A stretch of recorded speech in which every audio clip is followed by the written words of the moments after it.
শুরু করছে হচ্ছে নতুন পর্ব প্রেতলোকের সবাইকে আরেকবার স্বাগত জানাই। আশা করি সবাই খুব ভালো আছেন, সুস্থ আছেন। তো আজকে যে ঘটনাটা লিখে পাঠিয়েছি সেটাই কলকাতাতেই। তো সে যেমনভাবে লিখে পাঠিয়েছে সেরকমভাবে পড়ে শোনাচ্ছে। আমার নাম বিকাশ। ঘটনাটা 1.5-2 বছর আগে ঘটে গেছে। আমাদের বাড়ি কলকাতায়, কিন্তু আমার ঠাকুরদার বাড়ি ঘাটাল একটা ছোট্ট গ্রামে। গ্রামের নাম আমি বলছি না। আমার পিসির ছেলের বিয়েতে আমরা সেখানে গেছিলাম। পিসিরা ঘাটালেই থাকে, তবে ঠাকুরদার বাড়ি থেকে বেশ খানিকটা দূরে। এবার আমরা বিয়ের আগের দিন সেখানে পৌঁছালাম। পিসি দাদুর বাড়িতে কেউ থাকে না আর কি, ঠাকুরদার বাড়িতে। তো আমরাই গিয়েছিলাম, আমি বাবা মা তিনজনে সেখানে গেছিলাম। ওখানকার জল খেয়ে মায়ের শরীর খারাপ হয়ে যায়, তাই মা আর পরের দিন বিয়েবাড়ি যাওয়ার জন্য প্রস্তুত ছিল না। যেদিন বিয়েবাড়ি সেদিনকে সকালবেলায় বাবারও শরীরটা খারাপ হয়ে যায়, কিন্তু পিসির ছেলের বিয়ে বলে কথা, যেতে তো হবেই। তাই আমি আর বাবা বেরিয়ে পড়লাম বিকেল বিকেল সেখানে যাবার জন্য, এবং মা বাড়িতে একাই ছিল। তাই জন্য কথা হলো বেশি রাত না করে ফিরে আসবো এবং বিয়েবাড়ি থেকে কিছু খাবার নিয়ে আসবো মায়ের জন্য, যাতে মাকে আর রান্না করতে না হয় নিজের জন্য, একার জন্য। যাওয়ার সময় বরযাত্রীর সাথেই বিয়েবাড়ি গেলাম আমি আর বাবা। তারপর সেখানে গিয়ে অনেক সব বন্ধু আত্মীয়দের পেয়ে বাবার টাইম দেখতেই ভুলে গেল। বাবা কাজের জন্য আমরা কলকাতায় থাকি, না হলে বাবার সব বন্ধু এখনও এই গ্রামেই থাকে। তো যাই হোক, আমাদের রাতে খেতে খেতে প্রায় 12টা বেজে গেল। ডিনার করার পর আমরা যেই বেরোবো বলে ঠিক করলাম, তখন পিসি আমাদের বলল যে সেদিন রাতটা ওখানেই থেকে যাওয়ার জন্যে, কারণ অত রাতে ওই জঙ্গলের রাস্তা দিয়ে বাড়ি ফেরার সুবিধার হবে না। বাবা বলে যে ওর মা বাড়িতে একা রয়েছে এবং গ্রামে থাকার অভ্যেস নেই, তার উপর থেকে শরীরটাও খারাপ, না গেলে ওর অসুবিধা হবে। তখন পিসেমশাই বলে যে একটা সাইকেল ব্যবস্থা করে দিচ্ছে, ওই সাইকেলে করে চলে যাও, এবং মায়ের জন্য কিছু খাবার দিয়ে দেয়। এবার আমরা সেই সাইকেলে করে বাড়ি ফেরার জন্য প্রস্তুত হই এবং বেরিয়ে যাই কিছুক্ষণের মধ্যে। খুব একটা কঠিন রাস্তা নয়, একেবারে সোজাই। সেই রাস্তা দিয়ে যেতে যেতে দুটো বাঁক পড়বে, একটা ডান দিকে পরেরটা বাঁ দিকে। এবার আমরা সাইকেল নিয়ে বেরিয়ে পড়লাম। বাবা চালাচ্ছে আর আমি পেছনে বসে আছি। বেশ কিছুটা সাইকেল চালানোর পরে শুনতে পাই যে কেউ একজন পেছন থেকে ডাকছে, তাও আবার বাবার নাম ধরে।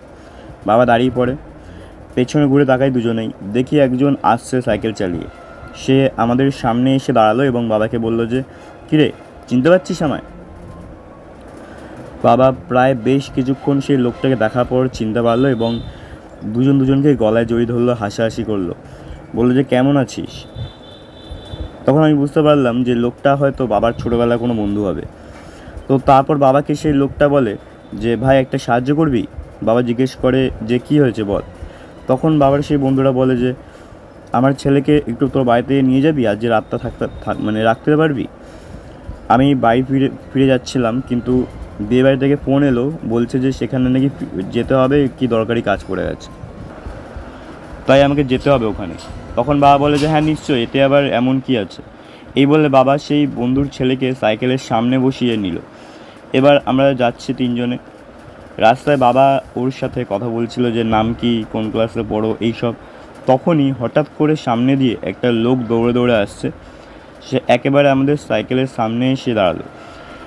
বাবা কোনো মতে সাইকেল দাঁড় করালো, তারপর তাকে জিজ্ঞেস করলো যে কী হয়েছে, কে আপনি? তখন বাবা দেখলো যে লোকটা সারা শরীরে ক্ষতের দাগ, সারা শরীরে রক্ত লেগে রয়েছে, জামা কাপড়, জামা প্যান্ট, হাত পায়ে সব জায়গায় রক্ত একবারে ল্যাপট্যাপ করছে। সে আমাদের বলল আগে যাবেন না, পাশের রাস্তা দিয়ে যান, কিন্তু এই রাস্তা দিয়ে আগে যাবেন না, আগে অনেক বিপদ রয়েছে, প্লিজ দয়া করে আগে যাবেন না। এরকম বলে সে চলে যায় পাশ দিয়ে দৌড়ে দৌড়ে। বাবা ভাবে যে হয়তো পাগল লোক, কী বলে ফেলেছে, নেশা ভেশা করে আছে, ভুলভাল বকছে। বাবা অত পাত্তা দেয় না। আবার আমরা চলতে শুরু করলাম। 15 মিনিট চলার পরেই দেখি রাস্তার মাঝখানে একটা লোক বসে আছে, দুদিকে পা ছড়িয়ে। সে উল্টো দিকে মুখ করে বসেছিল আমাদের, এবং বাবা সাইকেল থামায় বেশ কিছুটা দূরেই, লোকটা থেকে বেশ কিছুটা দূরে আমরা সাইকেল থেকে থামাই। বাবাকে বলি যে লোকটা সামনে গিয়ে দেখবে নাকি একবার। তখন আমার আর বাবার মাথায় ওই লোকটার কথাই ভেসে আসছে বারবার, যে বলছিল সামনে অনেক বিপদ। বাবা বলে যে চল তো দেখি। সাইকেল থেকে নামলাম, সাইকেলটা সাইডে দাঁড় করালাম, আস্তে আস্তে লোকটার কাছে গেলাম তিনজনে। একেবারে সামনে গিয়ে তাকে ডাকলাম না, বা পেছন থেকে উঁকি মেরে দেখলাম যে সে লোকটা তার সামনে একটা মেয়ে মানুষের রক্ত আর মাংস খাচ্ছে। মেয়ে মানুষটাকে নিজের কোলে বসিয়ে তার বুক ছিঁড়ে রক্ত খাচ্ছে, আর তার হাতের চামড়া ছিঁড়ে মাংস খাচ্ছে। এই দেখে তিনজনেই ভয় পেয়ে যায়। বাবার বন্ধুর ছেলেটা যেহেতু ছোট, তাই সে ভয়ে চিল্লিয়ে ওঠে। আর তখনই সেই লোকটা পেছন ঘুরে আমাদের দিকে তাকায়। তখনই আমরা তার মুখ দেখলাম, যে কোনো মানুষ নয়, সে একটা রাক্ষস। সারা মুখে রক্ত লেগে, মুখের চামড়া ঝুলছে, সারা শরীরের অত্যাধিক পরিমাণে লোম, বন্য জন্তুর মতো। তার পরনে কোনো পোশাক নেই। এবার সে আমাদের দিকে উঠে হেঁটে আসতে লাগলো। বাবা তখন আমার আর ওই ভাইটার হাত ধরলো, পেছন দিকে দৌড় মারলাম। মানে যে রাস্তা দিয়ে এলাম সেই রাস্তা দিয়ে আবার দৌড়াতে লাগলাম। যাই হয়ে যাক, দৌড়ানো থামাবি না, এই কথাটা বাবা আমাদের দৌড়াতে দৌড়াতে বললো। এরপর পেছন ঘুরে দেখি যে পেছনে দৌড়ে দৌড়ে আসছে সেই রাক্ষসটা। এবার দেখলাম যে সে একা নয়, তার সাথে তারই মতো দেখতে আরও অনেকগুলো রয়েছে। তারা একেবারে আমাদের ধরার জন্য মরিয়া হয়ে উঠেছে। তারা বারবার হাত বাড়াচ্ছে যাতে আমরা তাদের হাতে চলে আসি। এবার এই ভাইয়ের পায়ে কাঁটায় আটকে যায় দৌড়াতে দৌড়াতে, আর তার গতি কমে যায় এবং ঠিক সেই সময় সে মাটিতে পড়ে যায় এবং রাক্ষসগুলো সে ভাইটাকে নিয়ে চলে যায়। আমাদের সামনেই ভাইটাকে ধরলো, তার মাথাটাকে তার ধর থেকে আলাদা করে ছুঁড়ে ফেলে দিয়ে তাকে নিয়ে চলে গেল। আমরা জানি না তার সাথে কী করেছে। আমি আর বাবা দুজনে দাঁড়িয়ে রয়েছে, হতভম্ব হয়ে দেখছি ভাইটার সাথে কী হলো।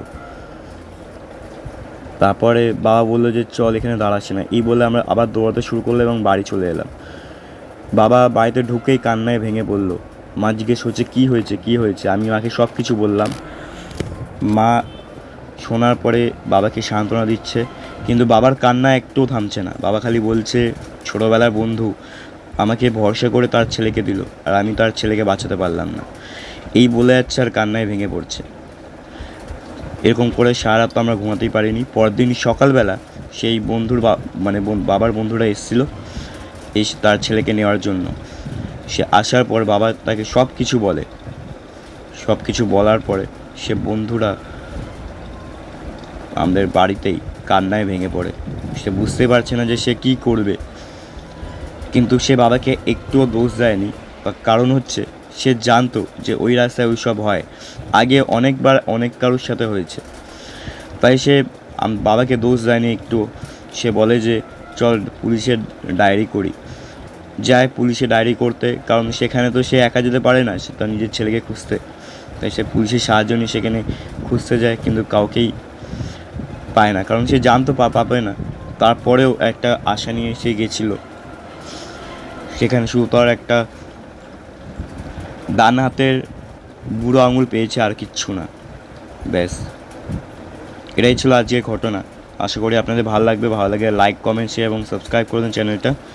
এবং আপনার জীবনে যদি কোনো ঘটে যায় এরকম কোনো ঘটনা, মেল করুন pretlok00@gmail.com ইমেলে।